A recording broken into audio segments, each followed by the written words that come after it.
Bismillahirrahmanirrahim. Wassallallahu ala sayyidina Muhammad wa ala alihi wasallam. Assalamualaikum warahmatullahi wabarakatuh. Ini adalah bagian terakhir dari kajian kita tentang kitab Risalah Al-Qusairiyah.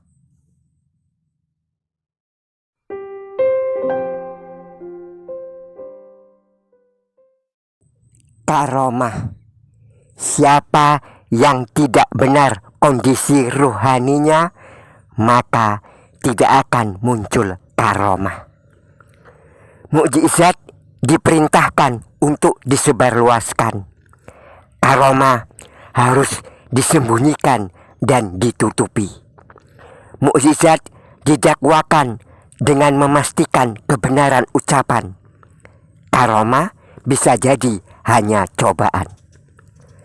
Karomah yang paling agung adalah kelanggengan taufik untuk selalu taat kepada Allah, terjaga dari maksiat dan segala hal yang menyimpang. Siapa yang zuhud di dunia selama 40 hari dengan niat yang benar dan hatinya ikhlas, maka dia akan ditampakkan karomahnya. Jika tidak muncul karomahnya, berarti zuhudnya belum benar. Bagaimana karomah itu muncul? Dia mengambil sekehendaknya, sebagaimana dia berkehendak dan kapan saja ia berkehendak. Wali tidak harus maksum sebagaimana nabi, tapi dia harus menjaga diri atau mahfuz agar tidak selalu berdosa, menjaga diri bersama Allah dalam batas-batas yang berkaitan dengan perintah dan ilmu, dengan sikap membedakan antara mana yang terpuji dan mana yang tercela. Wali abdal adalah golongan aulia yang soleh. Dunia tidak pernah sunyi dari mereka. Bila salah seorang di antara mereka wafat, Allah akan menggantikan posisi abdal melalui orang yang diangkatnya. Kamu murid harus merasa menjadi murid bagi setiap orang yang jelas sebagai syekh, walaupun kamu lebih pandai dari orang itu. Orang lapar maupun orang yang kenyang harus kamu prioritaskan dibanding dirimu. Seorang arif mengabarkan tentang tahapan-tahapan, bukan ilmu pengetahuan. Bagi yang ilmunya lebih dominan dibanding tahapan-tahapannya, maka dia pakar ilmu, bukan penempuh suluk. Perilaku terburuk bagi murid adalah ketika dia kembali lagi kepada syahwat yang pernah ditinggalkan. Jangan berjanji dengan Allah, sebab bila merusak janji di jalan cita-cita, ia sama dengan murtad.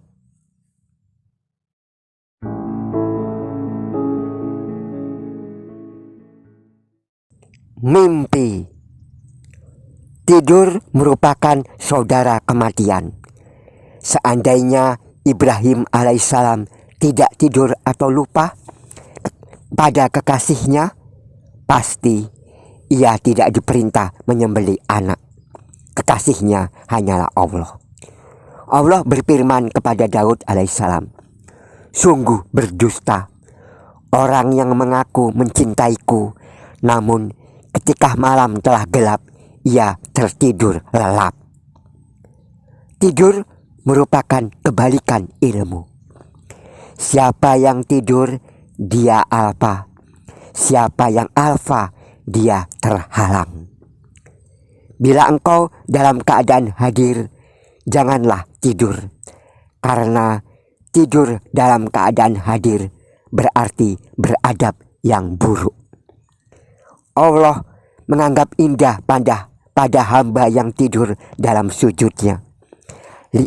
Lihatlah kamu sekalian pada hambaku, rohnya ada di sisiku dan jasadnya ada di hadapanku. Tidur di sini adalah bahasa perumpamaan. Kalau ditulis menggunakan tanda kutip. Saya ulangi ya. Allah menganggap indah pada hamba yang dalam tanda kutip tidur dalam sujudnya. Lihatlah kamu sekalian pada hambaku, kata Allah. Rohnya ada di sisiku dan jasadnya ada di hadapanku. Siapa yang tidur dalam keadaan suci, rohnya diizinkan mengelilingi ars dan sujud kepada Allah. Dan kami jadikan tidurmu untuk istirahat. Quran Surah An-Naba ayat 9. Al-Qahtani mimpi bertemu Nabi Muhammad SAW. Berdoalah kepada Allah agar ia tidak mematikan hatimu. Nabi bersabda, ucapkanlah 40 kali setiap hari. Ya Hayyu, Ya Qayyum, La ilaha illa anta. Maka Allah akan menghidupkan hatimu. Yusuf ibnul Husain dimimpikan setelah wafatnya. Apa yang dilakukan Allah kepadamu? Dia telah mengampuniku. Karena apa? Selama aku bergaul, aku tidak pernah bergurau. An-Nabaji mimpi mendengar suara.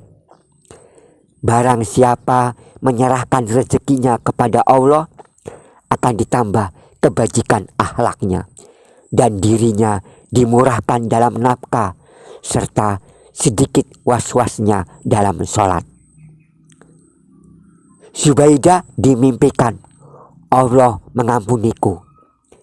Apa karena nafkah yang banyak engkau berikan di jalan-jalan menuju Mekah? Tidak, soal pahalanya kembali pada pemiliknya, tetapi Allah mengampuniku karena niatku. Abu Bakar Al-Qahtani mimpi bertemu pemuda yang sangat tampan. Siapa Anda? Takwa menetap di hati yang susah. Lalu bertemu seorang wanita legam yang bengis. Siapa Anda? Tawaria menetap di setiap hati yang girang, gembira, dan alfa. Siapa yang mengenal jalan menuju kepada Allah, ia akan menempuhnya. Bila orang itu kembali menjauh, Allah akan menyiksanya dengan siksaan yang belum pernah dirasakan oleh siapapun di alam ini. Iblis dipukul pakai tongkat, ia tidak lari. Yang membuatnya lari bila muncul cahaya yang ada di dalam hati. Setiap orang yang bertambah upaya rohaninya, Allah pun akan menambah kelembutannya. Termasuk mimpi yang benar melalui mimpi di dalam tidurnya.